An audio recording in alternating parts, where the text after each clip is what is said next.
Hi, I'm Brennan Spiegel. I'm the co-editor-in-chief of the American Journal of Gastroenterology, and I'm also a professor of medicine and public health at Cedars-Sinai and at UCLA. Now, in this brief video, I just want to provide an update about what we're learning regarding how COVID-19 can cause diarrhea. It's not a topic we love to talk about under normal circumstances, but we are seeing diarrhea in people who have COVID-19. And I know many people are at home sort of thinking about the symptoms they're experiencing and wondering, could this be COVID-19, particularly if they are having new diarrhea. So what do we know about this aspect of COVID-19? Well, early on in the pandemic, when it first occurred in Wuhan, China, the doctors there noticed that many of the patients coming into the hospital, of course, were coming for respiratory symptoms primarily, but they noticed that a lot of them also had diarrhea. About 20% of the patients being admitted to hospital appear to have diarrhea. Now, a question that comes up is, does the diarrhea happen first and then the respiratory symptoms? Do they happen together? How often is it just occurring with diarrhea, but no respiratory symptoms? Well, most of the time, these patients are coming in with both symptoms. But in some cases, the diarrhea does come first, can precede the respiratory symptoms by days or even a week or more in some of the cases that I've been hearing about from colleagues around the world contacting us at the American Journal of Gastroenterology. Now, here's the thing about the diarrhea. Thankfully, this is not the type of diarrhea in general that is like cholera. So cholera can cause really high volume diarrhea where people get extremely dehydrated and tragically can die from that form of diarrhea. That's generally not what we're seeing with COVID-19 diarrhea.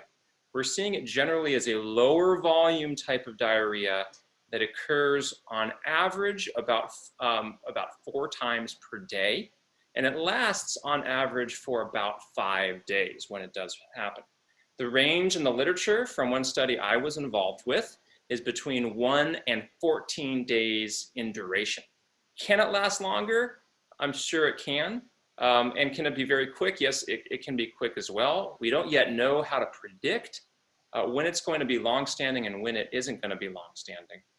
Now, as I said, most of the time this diarrhea is not dehydrating, but we did publish one case report in our journal last week that was of a patient who came in with very voluminous diarrhea, a lot of diarrhea, very, very watery, to the point where this patient became dehydrated and even had some kidney problems as a result of this dehydration. Patient also had very low sodium levels and low potassium levels. And this may have been related to the kidney issues and the diarrhea. And we're also learning that in some cases, it seems that COVID-19 can really affect electrolytes through maybe other mechanisms as well we don't know about. So I'd only say for doctors that are listening right now, when diarrhea is starting anew, particularly if there's fever, you should at least think about during this time COVID-19, including in rare instances of really watery diarrhea. Now, one thing people want to know about is how often does fever occur? And the good news, if there's anything good here, is usually, although not always, but usually there is a fever. So if you have some small amount of loose stools right now and no fever and no other symptoms, it's probably unlikely you have COVID-19. As I've talked about in some other videos, literally just stress alone can cause loose stools, stomach aches, nausea, headaches, feelings like you might be infected, but stress does not cause fever. But what we are finding though is that fever occurs in about 70 to 75% of patients with COVID diarrhea. That does mean about a quarter of the time there isn't a fever. Now, what do I recommend?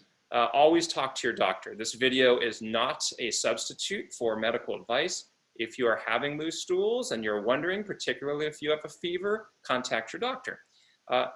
Whether we're in a pandemic or not, if you have diarrhea and fever, should assume that could be infectious diarrhea. It could be other things too, but it could be infectious diarrhea, which means you should isolate yourself, call your doctor.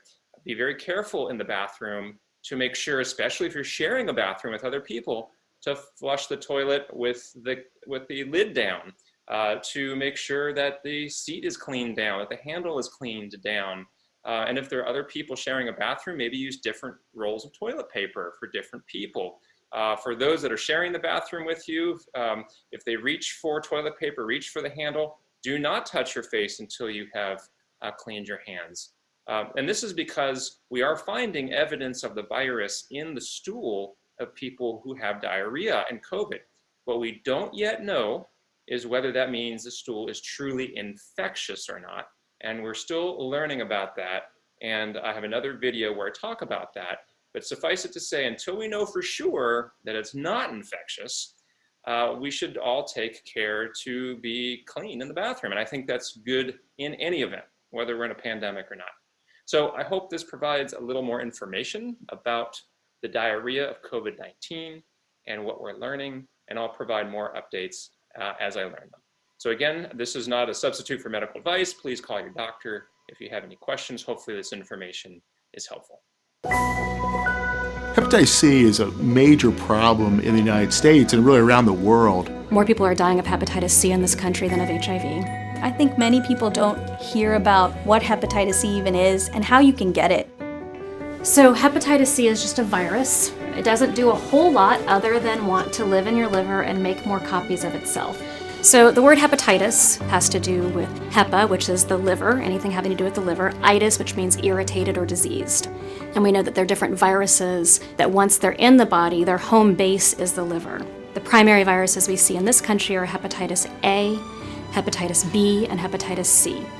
So anytime someone was exposed to someone else's blood, and that could happen through blood transfusions before 92, organ transplantation before screening, people on dialysis, people with hemophilia, as well as people who inject drugs. All were identified as high-risk populations, as were people living with HIV, because many of the same modes of transmission for HIV are also true for hepatitis C. Their immune system tries to fight it, and this battle goes on in a very silent way in their liver for 10, 20, 30, 40 years. And it may also be causing other problems. Hepatitis C is linked to things like the development of type 2 diabetes, as well as lymphomas and kidney disease.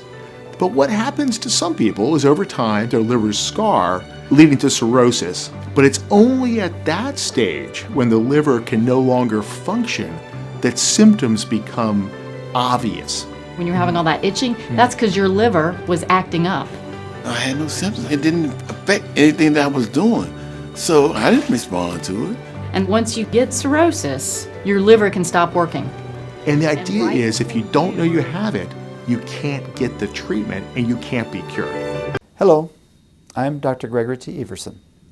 I am a professor of medicine, director of hepatology at the University of Colorado, Denver. And I am the lead author of a paper looking at a promising all-oral investigational treatment for patients with genotype 1 hepatitis C infection. We conducted this phase 2A open-label study to determine whether the all-oral combination of 3 direct-acting antiviral agents, daclatosphere, acinoprovir, and BMS 791325, could be used safely and effectively in previously untreated patients with genotype 1 hepatitis C infection. Now, there are 6 strains called genotypes of hepatitis C.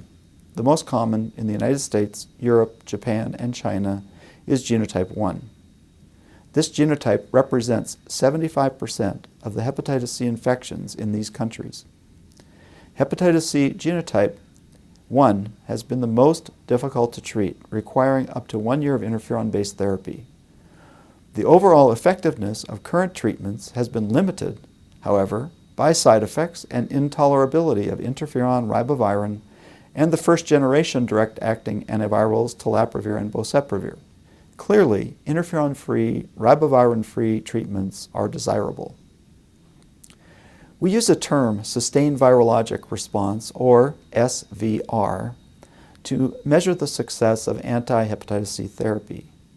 A patient with undetectable hepatitis C RNA in blood samples obtained 12 weeks after the end of a course of therapy has achieved SVR and is cured of hepatitis C.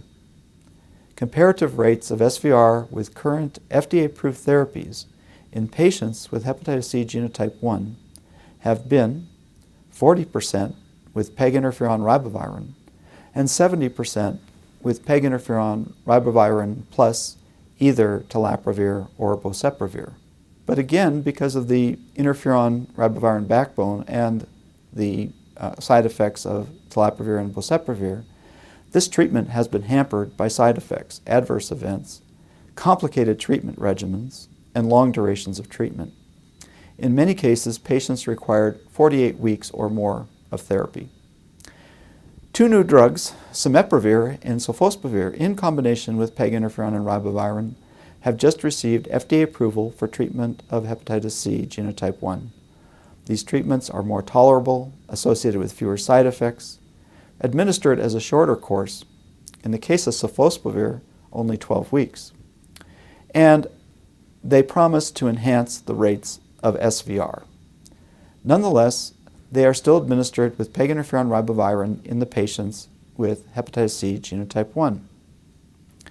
Now, we are in a very exciting era of hepatitis C research that is poised to change the current treatment paradigm, with several all-oral regimens being studied that are interferon-free and ribavirin-free and with shorter treatment durations. The question we addressed in our Phase 2A study was whether patients can achieve high SVR with the interferon and ribavirin-free regimen of declatosphere, asunoprovir, and BMS 791325. In our study, 66 treatment-naive, non-cirrhotic patients infected with genotype 1, predominantly genotype 1A, were studied. The primary endpoint of the study was achieving hepatitis C RNA levels of less than 25 international units per milliliter at 12 weeks after treatment, or SVR12. Patients were randomly assigned to 4 groups. All received declatosphere 60 milligrams once daily and asunoprovir 200 milligrams twice daily. Patients were randomized to either 75 or 150 milligrams of BMS 791325 twice daily for either 12 or 24 weeks. The results from this trial were very promising. This regimen, regardless of dose of BMS 791325 or duration, was highly effective in achieving rapid viral reduction and SVR. In 64 study patients, hepatitis C RNA was less than 25 international units per milliliter by week 4 of treatment, and rates of SVR were 90% or more in all groups. 2 patients experienced viral breakthrough and 1 patient relapsed. The treatment was generally well tolerated. There were no grade 3 or 4 increases in levels of alanine or aspartate aminotransferase or bilirubin. There were no patient deaths and no patients discontinued the study as a result of serious adverse events or adverse events related to the 3-drug treatment regimen. The most common adverse events were headache, weakness, and gastrointestinal symptoms. We conclude that this is a promising interferon and ribavirin-free all-oral regimen that warrants additional study in the treatment of chronic hepatitis C. This regimen achieved high rates of SVR and was generally well tolerated. Phase 3 studies with a fixed dose combination of declatosphere, asunoprovir, and BMS 791325 are underway and include treatment-naive, treatment-experienced, and cirrhotic patients. Thank you for your attention.